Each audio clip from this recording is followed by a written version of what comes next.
Same neighborhood and killing 4 others. She says an hour and a half after the alleged killing, she repeatedly called 911. And I waited, but the cops didn't come. Then I started feeling guilty, so I did call the cops.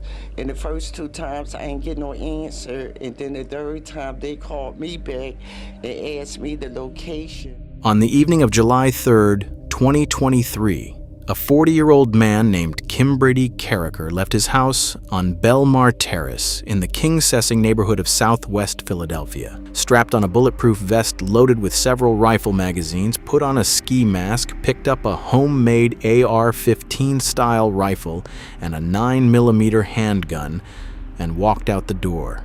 He wasn't running, and by every account from people who saw him that night, he didn't seem frantic or nervous either. He made his way calmly through the neighborhood towards South 56th Street and Chester Avenue, and then, seemingly out of nowhere, started shooting whoever happened to be in front of him. Several people would lose their lives in the coming few minutes before Carricker was stopped and arrested 14 minutes after he first opened fire. While the shooting in and of itself was shocking, what came out at trial showed that there had been warning signs that something was wrong. But by the time the smoke cleared and Carricker was in custody, it was too late.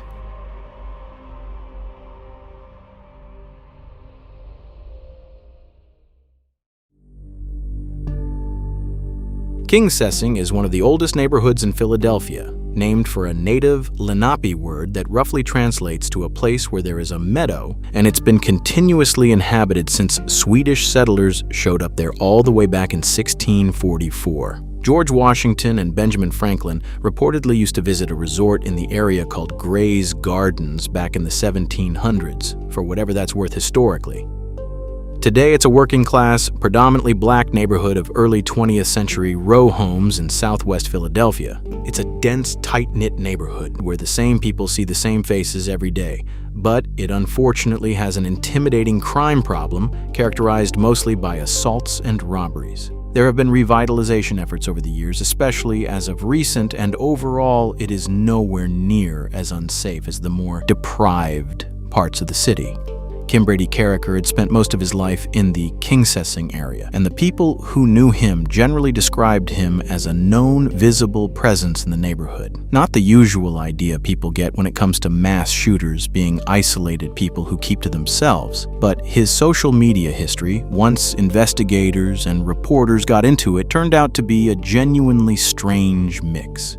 He'd posted in support of gun rights and neighborhood patrols to deal with robbery and violence, shared videos of children handling firearms, posted in support of Black Lives Matter and Pride, and also shared content aligned with right-wing politics, which is to say, there wasn't an obvious ideological through line to any of it. He wore a bulletproof vest around the house often enough that the people living with him considered it normal.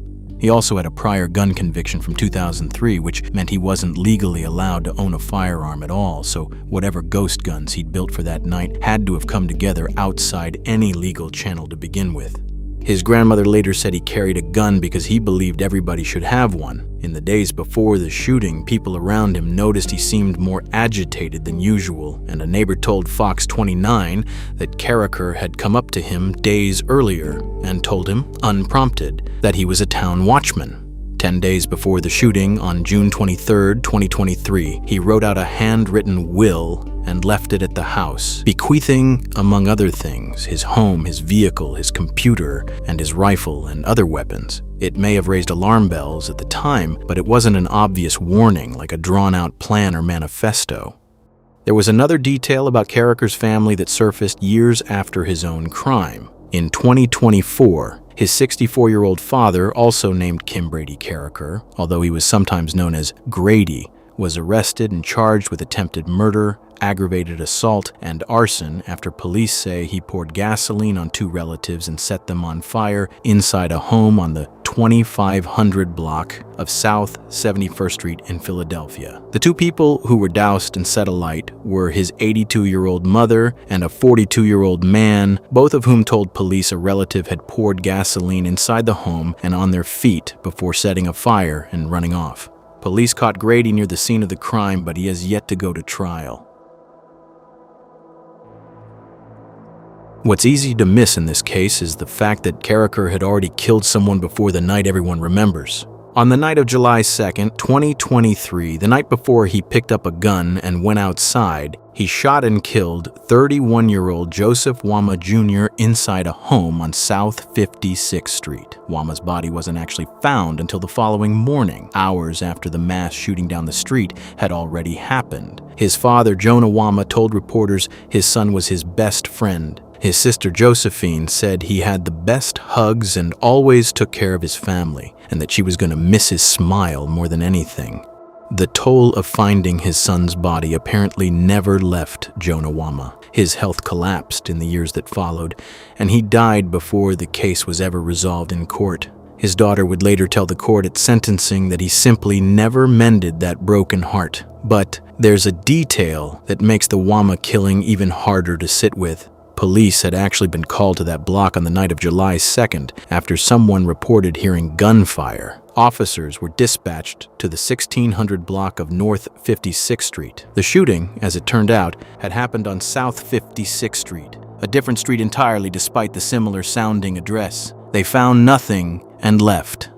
Joseph Wama's body sat in that house for roughly a day, undiscovered, while less than 24 hours later, his killer walked back out onto the same general stretch of road and did it again, this time to 5 more people in 14 minutes. At approximately 8:30 that evening, Carricker put on his vest, mask, grabbed his 2 guns, and left the house. He quickly and calmly made his way through the King-Sessing streets and began arbitrarily opening fire along South 56th Street near Chester and Springfield Avenues, shooting at people on the sidewalk and into occupied vehicles as he went. A mother driving her 2-year-old twin boys to a family barbecue took a hit of shattered glass to the eye when Carricker put more than a dozen rounds into her Jeep. Both boys were struck as well, one by a bullet and one by fragments, but she wasn't hurt enough to have to stop driving, and she got away. 21-year-old Lashid Merritt, aka Shid, had just stepped outside for a snack on a break from his job at the IRS. Things had been looking up for Merritt. The IRS was his first real full-time job, and he had his first serious girlfriend and a plan to see the world before settling down. As he exited the building, Carricker put his sights on Merritt and shot him several times, killing him in the street. As Carricker kept walking, he came upon 59-year-old Ralph Morales just as Morales was getting out of his car and shot him multiple times. Morales was hit in the head, side, and buttocks and died there on the street less than a week before he was set to walk his eldest daughter down the aisle for her wedding. His family called him the Connector, the guy who made sure every family gathering actually happened, and his cousin, a local activist named Tarike Glasgow, who runs the Young Chances Foundation, said the loss hurt in a way he wasn't going to sugarcoat for anybody. Carricker then turned up South Fraser Street, where he came across 29-year-old Dymere Stanton, who lived on that block, and shot him in the chest and back. People who'd known Stanton since he was a kid described him as warm and genuinely rooted in the neighborhood. A family friend named Yvonne Alexander said losing him felt like losing one of her own, and that she doubted anyone would ever really understand what drove Carricker to do what he did. Then there was 15-year-old Dawan Brown, who was walking to a store when the shooting started nearby. His 13-year-old friend got shot twice in the legs and went down, and Dawan, instead of running, flagged down a police officer named Natasha Chestnut, who happened to be responding to the scene and told her his friend needed help. Carricker shot him dead seconds later right in front of her. Officer Chestnut put the 13-year-old in her own car and drove him to the hospital herself, which is almost certainly the reason he's alive today. Dawan's mother, Nashaya Thomas, told NBC Philadelphia that her son was a lovable kid. There was no way you could meet Dajuan, have a conversation with him, and not fall in love with him, she said. And Glasgow, who also mentored him, said that instinct to go get help for his friend instead of saving himself was exactly the kind of thing the neighborhood needed more of, not less. That was the final victim of the shooting. By the time it was over, police said at least 50 rounds had been fired across multiple blocks in some 14 minutes. Carricker eventually made his way onto Fraser Street, where Philadelphia police cornered him in an alley. He surrendered without a fight. He was still wearing the vest, still carrying both the AR-15 and the 9mm, and for whatever reason, he also had a police scanner on him. "Good job," he reportedly told the officer who found him, Officer Howell, as he was taken into custody. To another officer, he said, "I'm out here helping you guys. I don't want blue-on-blue violence." He told them, more or less straightforwardly, that he believed he was working for the National Security Agency. Ghost guns are usually about 80% plastic, about 20% metal, and they represent a giant loophole in both federal and state law. Basically, what people do is they buy two different sets of parts, and then they go in the basement, put them together. The minute they're assembled in the basement, it's a crime. The shooting set off an immediate political firestorm in Philadelphia. Mayor Jim Kenney and District Attorney Larry Krasner both used their press conferences in the days afterward to call for stricter gun legislation. Krasner specifically went after the Pennsylvania state legislature, telling voters they should remove any elected official who, in his words, wore an AR-15 lapel pin in support of gun rights. Kenney went further and said the dealer who sold Carricker his weapons components should be, quote, sued until they're out of business.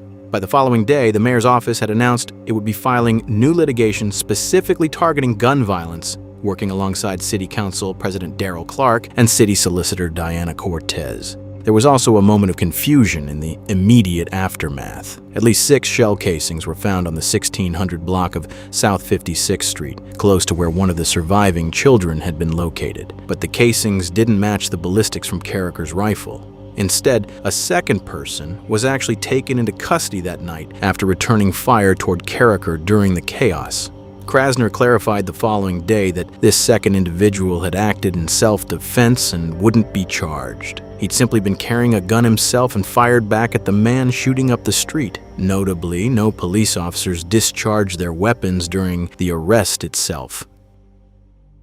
2 days after the shooting, the Kingsessing community gathered for a vigil at the Salt and Light Community Church. One woman who attended identified herself as Ralph Morales' sister-in-law and told reporters his daughter's wedding was still scheduled for that Sunday, just days after his death, and that she was, in the woman's words, a trooper who was really trying to hold it together. After the vigil, the group walked from the church to the actual scene of the shooting and prayed together with neighbors who lived along the block. A court-appointed psychiatrist found Carricker incompetent to stand trial in August 2023, and he spent 60 days in inpatient psychiatric treatment at a state-run facility before being deemed competent again in March 2024. His defense team argued he'd been suffering from severe delusions and a fixed belief that he was an NSA operative, and pushed for a legal insanity finding that would have sent him to a psychiatric facility instead of prison. This entire situation complicated the trial greatly. The prosecution didn't really dispute the mental illness claim. Their own expert and the defense's expert agreed Carricker was seriously ill. What prosecutors leaned on instead was the will, written 10 days before the shooting left behind at the house, followed by a man who armed himself fully and walked out the door with what looks on paper like premeditated intent. Whether someone that delusional can simultaneously be that organized is the kind of question that doesn't have a clean answer, and it's probably the reason this case never actually went to trial. Rather than risk a jury coming back with not guilty by reason of insanity, prosecutors quickly offered Carricker a deal, and on December 17, 2025, more than 2 years after the shooting, he pleaded guilty in a Philadelphia courtroom to 5 counts of third-degree murder for the homicide victims and 5 counts of attempted murder for the people shot but not killed that night. District Attorney Larry Krasner's office had been under real pressure since 2023 to deliver some kind of accountability here, and the plea was, by their account, the most realistic path to that given how the psychiatric evidence was likely to play with the jury. Before sentencing, Carricker addressed the court directly, quote, "All I ever wanted to do was help my community. I never meant to cause this harm." The Wama family, however, thought otherwise. Jonah Wama's daughter told the court her father hadn't lived long enough to see this day. Joseph Wama's brother said flatly that he wasn't satisfied and thought Carricker deserved more time than he got. And Rafiq Fitzgerald, whose own son had been shot and survived, said he was at least relieved his kid wouldn't have to sit through a trial and relive it. Mentally, he's still not there. Fitzgerald said of his son, "He's holding on."